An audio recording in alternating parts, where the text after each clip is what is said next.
Hi everyone, how you guys doing? This is Untitled Chapter. Today we're going to be talking about, Ready to Love. This is going to be, it's definitely season 4, this is episode 5, and it's Eyes Wide Open. Before we start, please remember to like this video, put a comment, share the video, and subscribe. All right, so moving on. So the week, of course, begins at the Gentleman's Lounge. This is what happens every week now. They start with a plan for the week. He gives them a mission. So the mission here is, okay, continue the dates, but remember there's a goal. First date is the skate date. So here we have AJ, Kyra, and we have Jason and Alexis. All right, so going on to start with Jason and Alexis. So we kind of discussed you and I said that maybe Jason wasn't feeling her because he's got this excuse about how she's still in that peg for parent and he can't seem to move past that.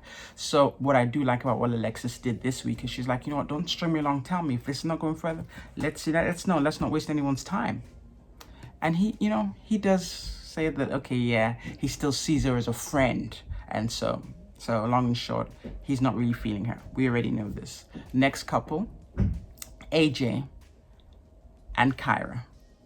So, we know they have this history of having a prior date before the whole show started. And they're, where at the end of it, long and short of it, we really don't know the facts, but we do know that Kyra ended up picking up the tab.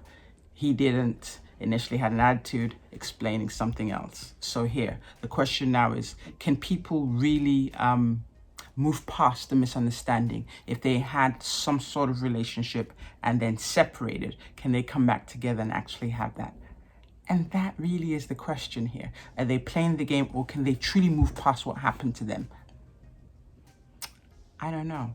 Kyra does say that AJ did have his guard down, and she was able to really relate with him and enjoy his company.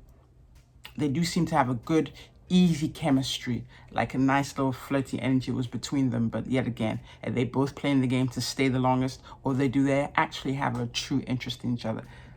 It's hard to say, but you can definitely compare the two couples on the skate that you can see there really is zero chemistry between Jason and Alexis, but definitely you can see something between AJ and Kyra.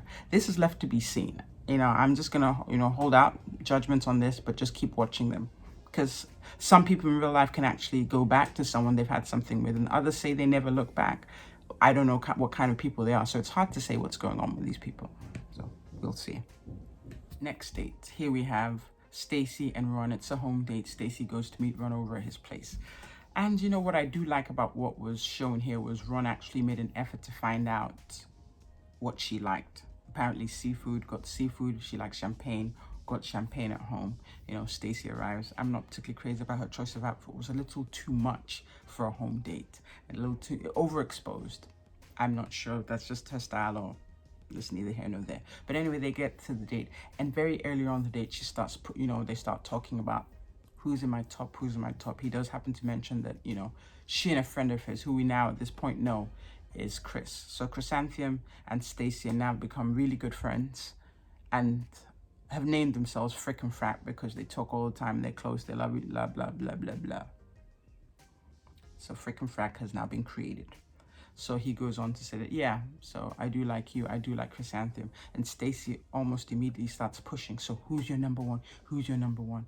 And I think for a premise of a show such as this is too early to start saying start giving people numbers, because they still don't really know each other yet. They're still talking to each other's representative. This is a game show. You shouldn't even be showing your cards this early. So this seems to be, at this point, particularly for Stacy in this situation, she shot herself in the foot with that move, trying to push and be aggressive about, whether she was number one or whether it was her friend Chris. Because by the end of that conversation, Ron's like, well, you know what? I have a better connection with Chrysanthemum. And so she loses here. I think this conversation is a little too early to be had. But anyway, so that's done with that. And, they kind of have easy conversation. They talk. For a game show such as this, they shouldn't be talking about positions just yet. It's too early. You have to play the game and you have to play it smart. So going on to Chris and Amber. So they have an outside Zen date, where they're like, looking at the sun. It's neither here nor there. They have their thing going on. So they have like a nice, easy conversation. He's talking about marriage. Now, this conversation here, you know, Chris goes on to talk about his view on marriage, where he doesn't really think it's necessary. He's not against it, but he doesn't think it's the point. And Amber says, oh, well, I have the same idea. I agree with you. And so that, once again, what I realize is once, and I think this is human nature, when someone agrees with you, it feels easy and it feels good. But this question, so he's now saying, you know, it really looks like, you know, Amber's really accepting him for him and not trying to make him anyone else. But the real question is she accepting you for you, or is she just not expecting much of you? Is she just playing the game? That's the question. Another thing I've really noticed about, you know, Chris right now. Well, he's not Chris. Everyone likes to call him Chris, or it's KJ. But in KG, Chris or KG, I think, oh, they may be editing it different, but at this point, they haven't given us any edits with him on a date with anyone else. And we know they do have a habit of doing this, where we're looking at like he's only dating one person. He's probably gone on other dates, but it does look like he's narrowing in on one person too soon. But that could just be them not, you know, showing any kind of confessionals or dates with any other person. So hopefully he's learned from the last thing where he's not just, you know, focused on one individual. So the next, there's the group date. This is the hot salsa date that Ron kind of, you know, organized, where he actually turns out to be the instructor. So they have two other couples. He has Tressa and Diedrich, and also, you know, Joel and V. And, you know, it starts off nice. His date comes in, who, of course, is Chrysanthemum. We're going to call her Chris. Let's just call her Chris right now. Chris comes in, and so he kind of shows them general moves, and then they kind of break up so we can have, like, see how the chemistry goes with the different couples, and then what their conversation is. So starting with Ron and Chris. So, you know, they have a conversation. She's aware that he has now chosen over a freaking frat buddy, Stacy. That's fine.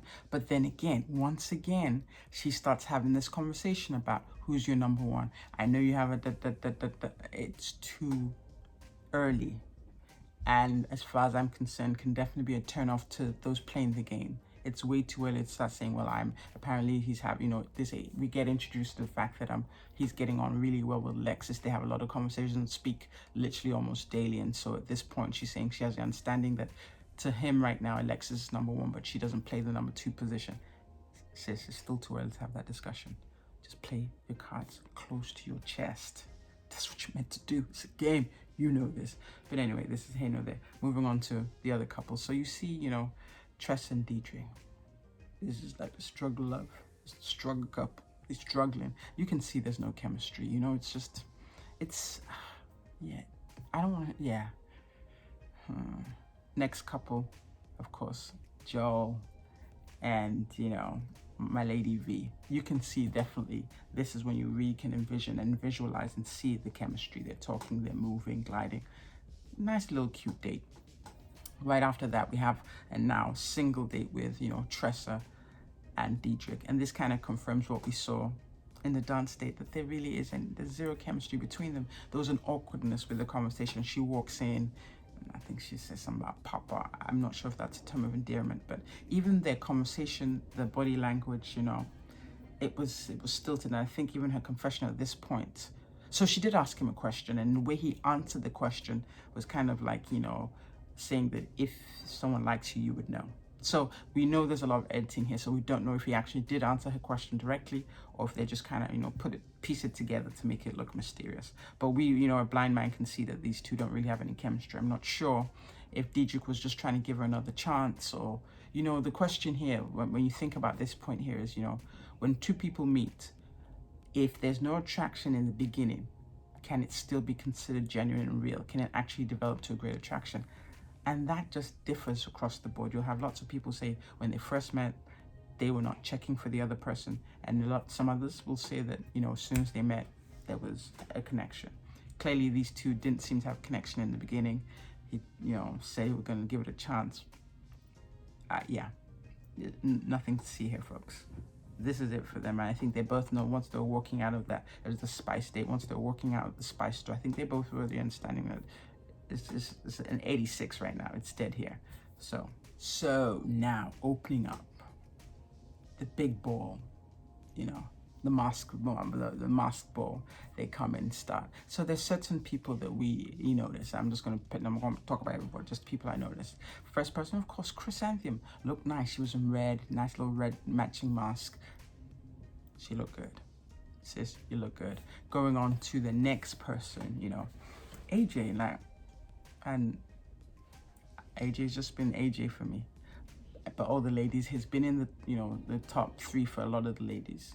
Now today, he was like in a blue denim jacket. It was like a really nice blue dinner jacket, tux. He wore it and it was a great color, and he just seemed to have a carriage about him. He definitely was, looked good today. I give him points for that. But I think the person who really kind of stole the evening away was Liz. Now I've talked about Liz, that I understated his style. I've mentioned that I kind of like her, but today she said she was gonna flip it up. She walks through, she had girls out, and it was just such a different look for her. It was very different. Hair was different. I think usually she just has it usually in a bun, or it's usually in the curls, but she'd straighten it out and just did something completely different where everyone was just kind of like. And even the way they did the editing nice for her, because they, started off with her shoes, then worked up to her, and then worked up to her entering the ball, and then worked up to people making it cut and clip, like everybody kind of stopped as she walked into the room. It's not likely that's what occurred. Yes, there'll probably be some surprise, but it's not likely that's what happened. So yeah, she walks in, David, I'm not going to call him number 1 anyway. David sees her. And he's excited. It's like, yeah, I want everyone to know we're together. Da, da, da, da. Like, G, fall back. It's not about you right now. We're still mixing and mingling. So, sir, fall to the side. All right. So, but another person, Jason. Now, we know they have this editing thing. So I don't know if she and Jason have had a date or had any prior conversations to this. But Jason, he acting like a kid in a candy store. He see something shiny and sparkling, and he all of a sudden he went, oh, I just want to get a minute with her. So Jason pulls her to the side. They have a conversation. He's asking her like, do you think he could be my type? I'm not impressed. Now once again, I don't know if they had a conversation, but I'm left with the impression right now that just based on her ball dress, the ball gown she wore, all of a sudden his interest has been sparked. All of a sudden he's interested in looking around like, ooh. Yeah, I'm not really, but yeah, we're just gonna leave it at that. And so then, we've been talking. So going into the ball, we've been talking about, we saw Mrs. Miles or Sister Miles at the beginning of the season. We hadn't seen her, so of course, nephew Tommy comes and announces his wife, and then she comes and they start talking. So he said the premise of the ball was the mask ball was really the analogy of now it's time to take your mask off, leave your representative to the side, let's get to see the real you. That was the kind of play on things we're saying. So it's like, everyone take your mask off, and then, let's get to see who you really are.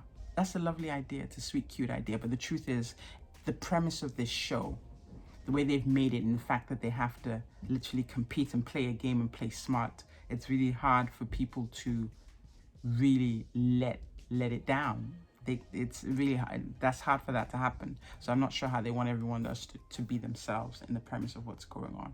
So anyway, they kind of split up and they're kind of looking at everyone. So you see there's a part where, Alexis comes in. Now the silhouette of what Alexis wore was interesting and possibly nice, but when you come up close, it looks gaudy. And what I mean by that is like she's got all these embellishments and little sparkles and beads, and it's too much. It's too much even for a wedding gown. She said this was reminiscent of her, being in a wedding dress, but even for a wedding gown, it was too much. Like it just seemed like these gaudy glass beads, all her dress. But the silhouette was a nice silhouette. Very nice.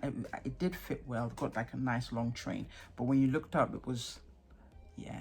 It was too much. Bedazzled, back in the day when they talk about being bedazzled, she had bedazzled it too much. But yeah. But anyway, you can see that, her producer skills, because the point where she wants to have a conversation with, Sister Miles. And so she's on the staircase, posed, and then the train's behind. They didn't talk about nothing. She just got her little 2 minutes. She's talking about nothing. Love, marriage, happy, joy. There's nothing to see here, folks. She didn't have anything to say.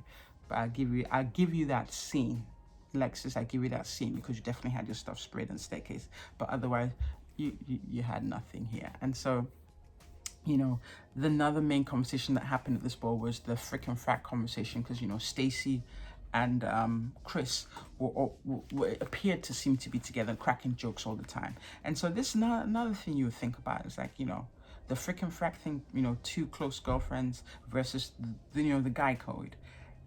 You know, why is it okay to have the bro code or the guy code versus just having a really cool girlfriend? Like, why is there so much, you know, friction against, you know, frickin' frack being the way they are? Were they being too, you know, obnoxious with it, doing too much? So if we're talking about the bro code versus, you know, frickin' frack, you know, really close girlfriend, this is, you know, the double standards playing a role here, patriarchy, where it's okay for guys to, you know, do the bro code, be close and be this even in competition, or were they really doing too much?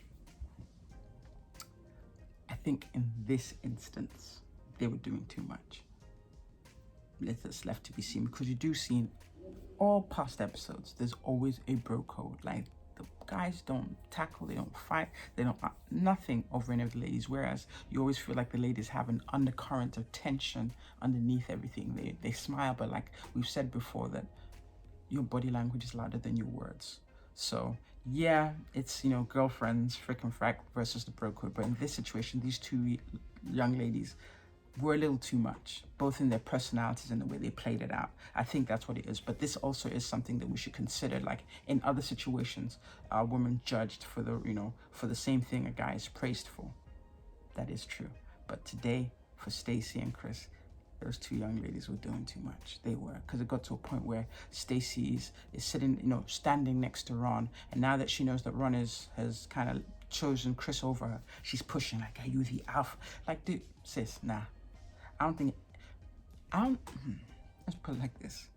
I'm not calling Ron an alpha because she was calling him an alpha. I'm not going to call him an alpha, but I think any reasonable man don't want to be pushed and told what to do or how to do it. He's not a kid. He can figure it out how he wants to do what he wants to do. So leave it at that. It just seems to be a little because even there's a point where Alexis is having a conversation with Ron. So Ron actually leaves Chris, walks over to Alexis, gives her a hug, like, "How you doing?" So clearly they're close, they have a good rapport, good chemistry. But then part of the conversation that Alexis is having with him, why are you asking him about Chris?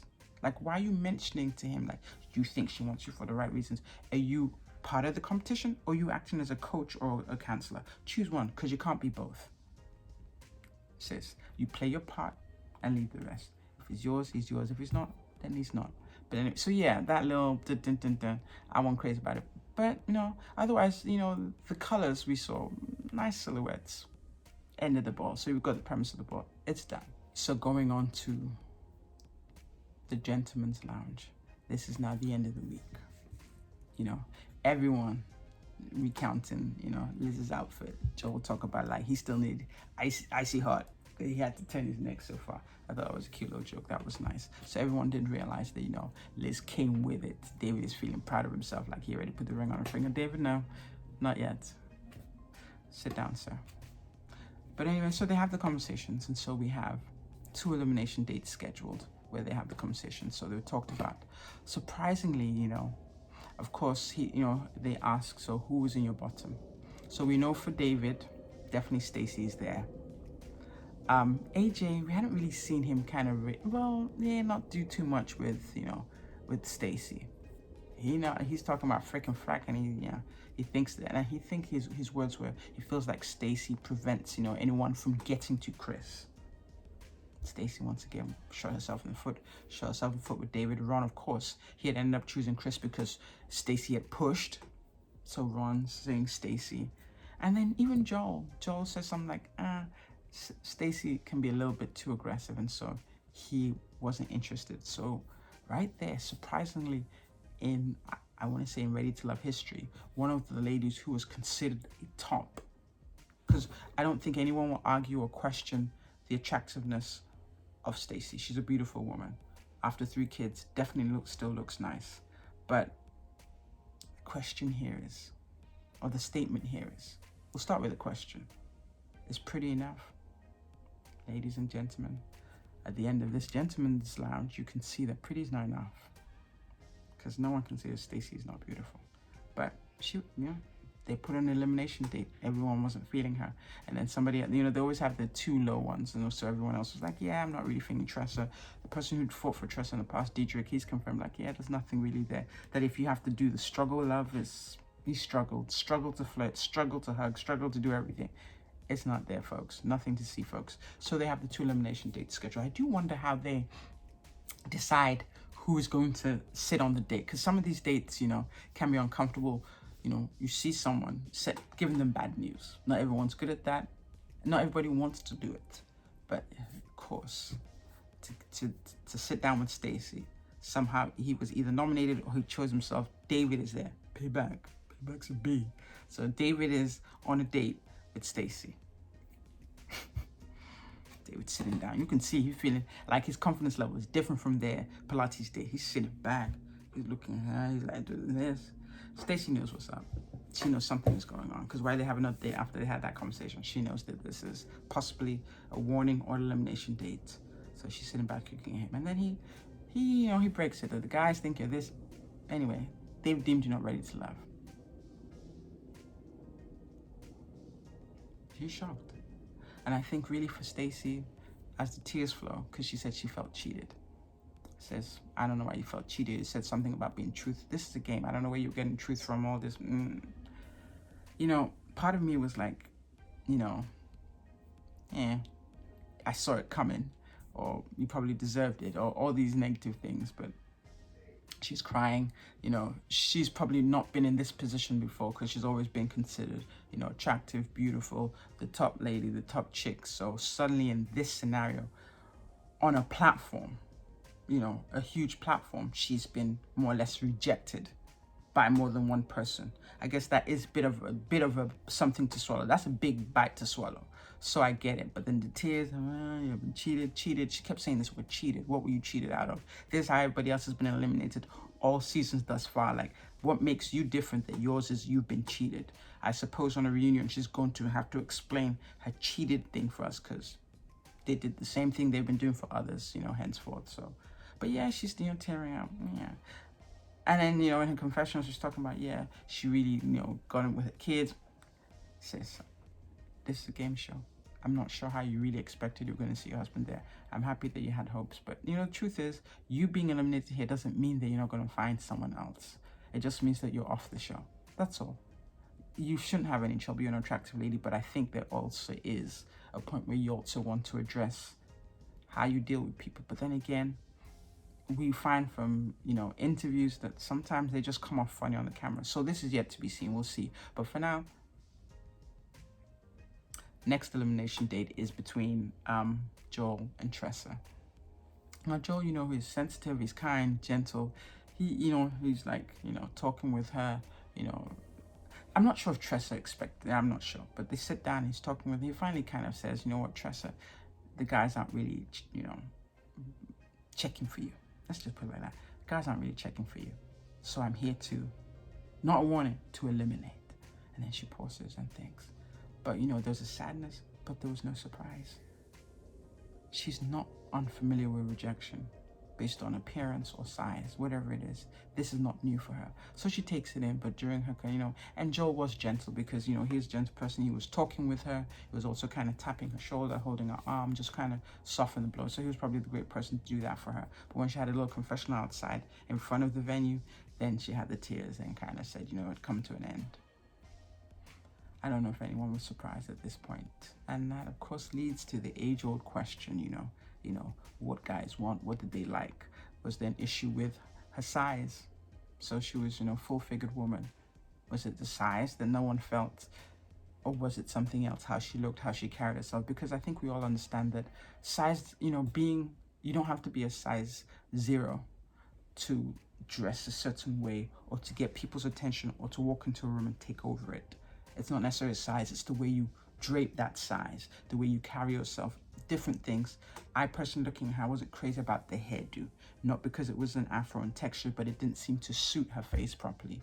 Her outfits, some were hits, some were misses. But I don't think at this point I can judge and say, the guys are, they should have picked her.